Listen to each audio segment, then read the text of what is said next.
Siliguri youth club की ओर से आज एक कार्यक्रम के माध्यम से कैरम अकेडमी का उद्घाटन किया गया। इस दौरान Siliguri table tennis coach Amit दाम, एथलेटिक कोच विवेकानंद घोष और बुद्ध क्लब के सचिव सुब्रतो सेन समेत अन्य लोग उपस्थित थे।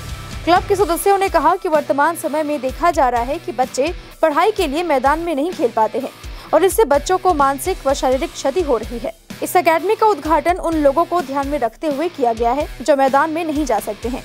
यह अकेडमी सोमवार से शुक्रवार तक चलेगी। আজকে আমাদের ইউথ ক্লাব, গেটবাজার ইউথ ক্লাব এবং শিলিগুড়ি ডিস্ট্রিক্ট ক্যারম অ্যাসোসিয়েশন যৌথ উদ্যোগে উত্তরবঙ্গের প্রথম ক্যারম একাডেমির সূচনা ক্লাব প্রাঙ্গণে।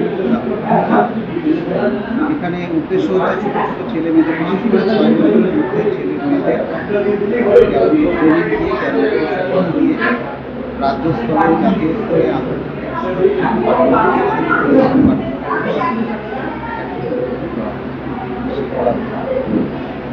এক্সিস্টিং তো কিছু প্লেয়ার ছিল, কিন্তু আমরা সেইভাবে সংগঠিতভাবে কখনো একাডেমি গড়ে উঠতে পারিনি। এই প্রথম আমরা থেকে পেশাদারিভাবে এই একাডেমিটা কাল থেকে ক্লাস শুরু হবে।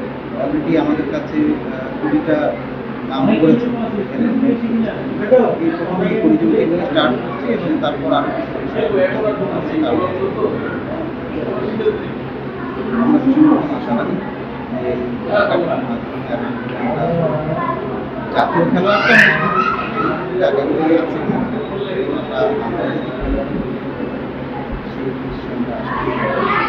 মাসে 300 টাকা রেজিস্ট্রেশন করবেন, 100 টাকা আর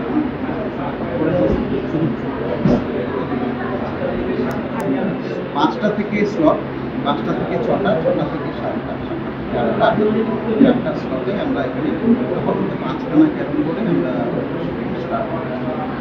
আজকে সোমবার থেকে শুক্রবার 5টা। বিজয় ঘোষ, আমি শিলিগুড়ি ডিস্ট্রিক্ট ক্যারম